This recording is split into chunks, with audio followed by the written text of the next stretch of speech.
St Andrew's Day, so I thought I would share with you two of my favourite Scottish fairy tales. The first one's called Whuppity Stoorie.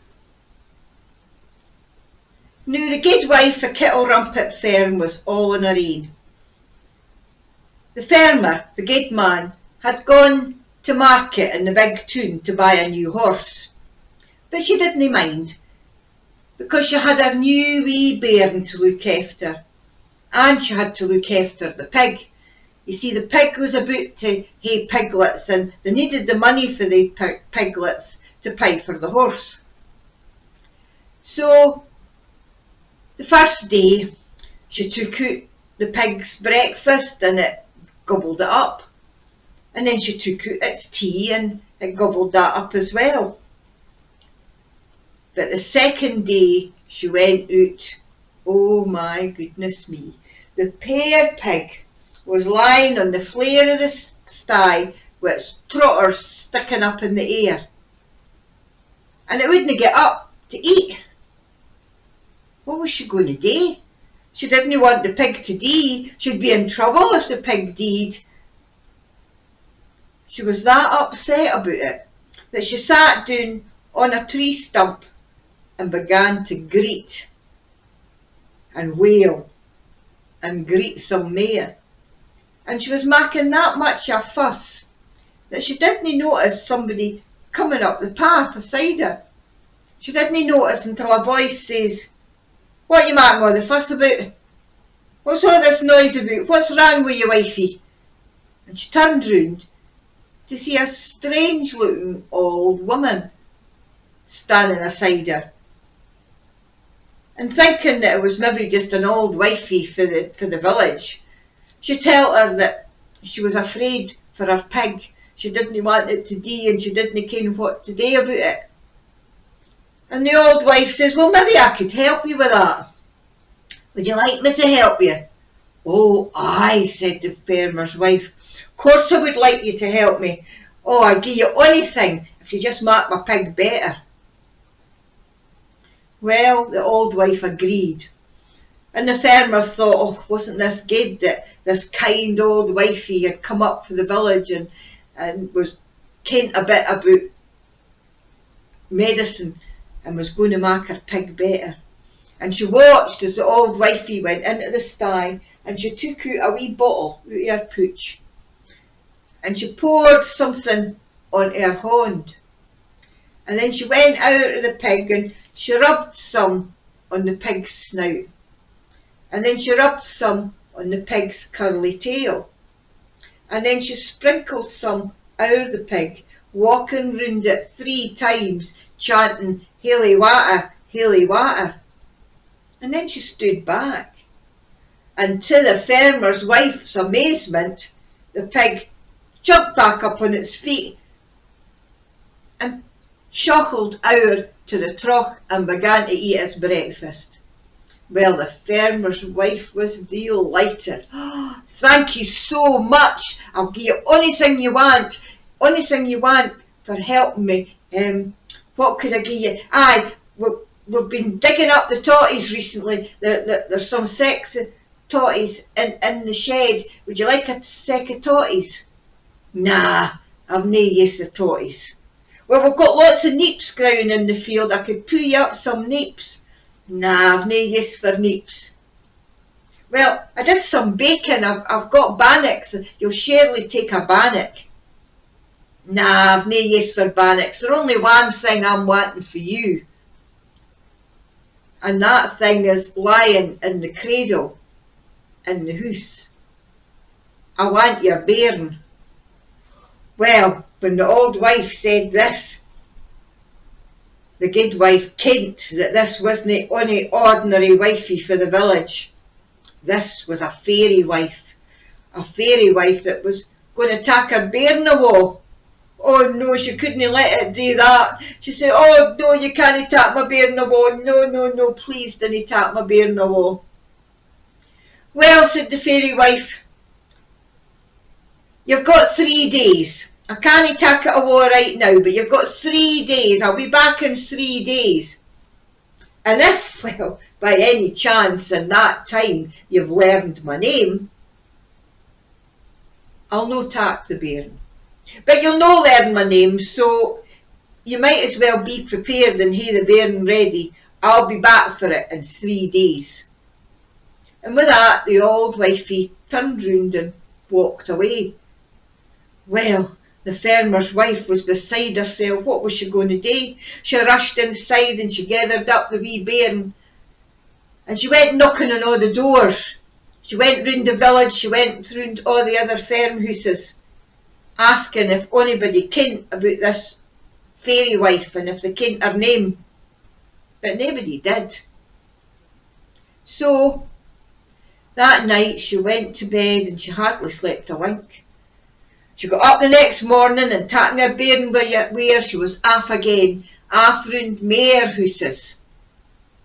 But no, she couldn't find anybody that kent that wifey's name.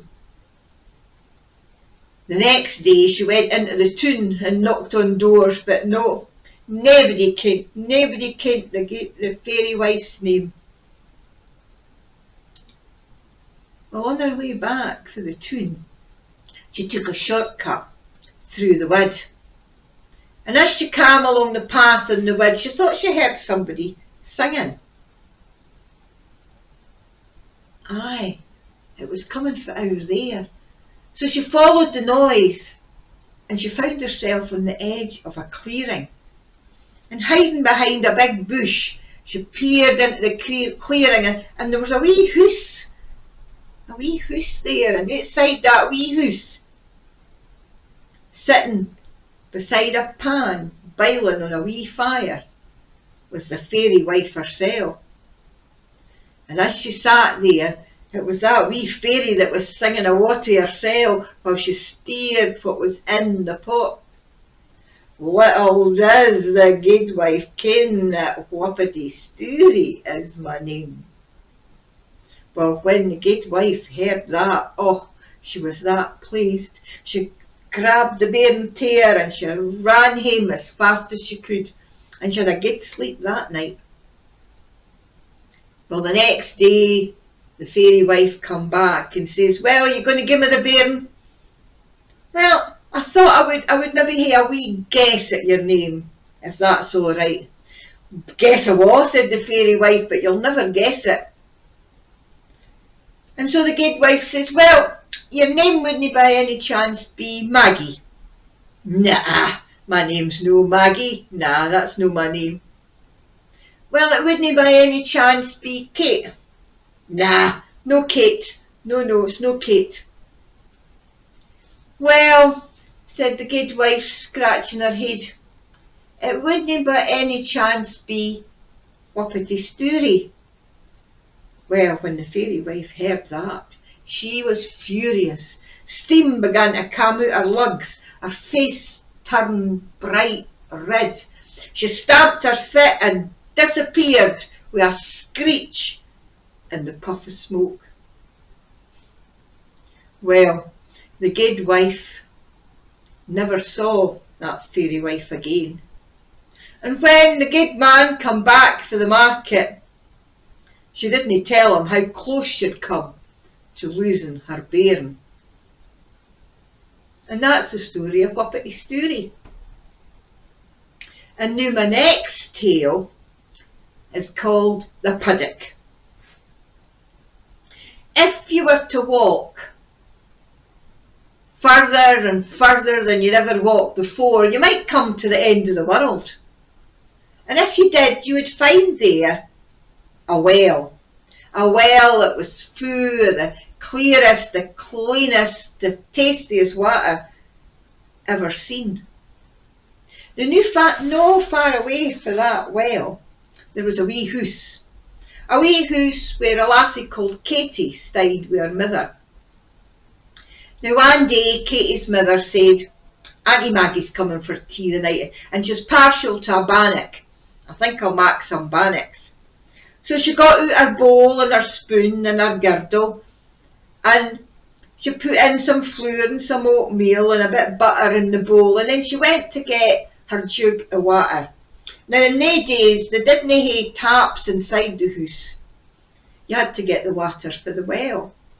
But when she took down the jug, she realised it was empty.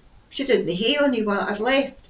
So she said, Katie, you'll need to go down to the well to get some water. Go to the well at the world's end, because that's the best water and it'll make a better bannock. And so Katie skipped off to the well. But when she got there and looked in, her heart sank. Because there was hardly any water in it. A wee tiny trickle right down at the bottom. How was she going to reach it? Well, she was that upset at the thought of not being able to fill her jug that she sat down on a stone and began to greet. She began to greet and howl and greet and howl, and she was making that much noise that she didn't hear a flip, flap coming along the path. She never noticed anything until a wee voice said, "What's all the greeting for? What are you making all that noise about, lassie? What's wrong with you?" And she looked round, and there, sitting beside her, was a yelly Puddock. And she said, "Did you talk to me, Puddock?" And the Puddock said, "Aye, I asked you what was wrong with you, why you were greeting." And she says, "Oh, well, I can't reach the water in the well, and so I can't fill my jug up, and my mum's going to be that disappointed if she doesn't get a jug of water to make her bannocks."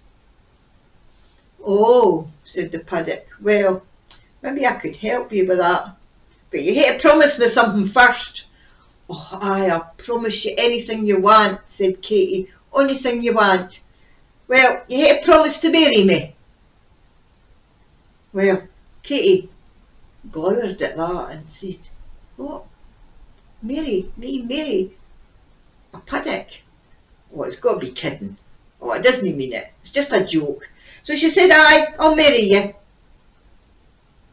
And with that, the Puddock dived into the well and began to plouter about in the bottom. And soon the water was bubbling up, and it come right up to the top. And Katie grabbed her jug and filled it up and shot off home. You know, she never even stopped to say thank you to the Puddock. Well, she got home with the water, and her mother made the bannocks, and Auntie Maggie came for her tea and said it was the best bannock she'd ever tasted. And then when she'd gone away home, Katie and her mother began to red up the kitchen and get themselves ready to go into their bed. But then there was a chapping on the door. And Katie's mother said, "Oh, you better go and answer that. It maybe Auntie Maggie come back for something."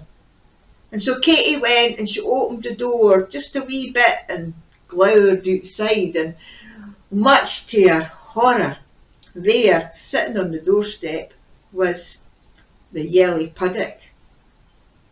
And the yelly Puddock cried out, let me in, my hinny, my heart. Let me in, my ain true love. Remember the promise that we two made down at the well at the world's end." And Katie's mother said, "Who's that at the door, and what are they saying?" "Ach, it's just a clarty old Puddock," said Katie. "It's wanting in," and she went to shut the door. But her mother said, "Oh no, the puir crater, let it in, it's cold out there." So Katie had to open the door wider, and the Puddock hopped in. It hopped in and it hopped up onto the table. And it said to Katie, "Give me my supper, my hinny, my heart. Give me my supper, my ain true love. Remember the promise that we two made down at the well at the world's end." Well, Katie was trying hard to ignore it.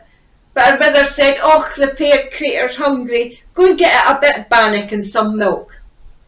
So reluctantly Katie did. Gave it a bit of bannock soaked in milk, and it gobbled it up.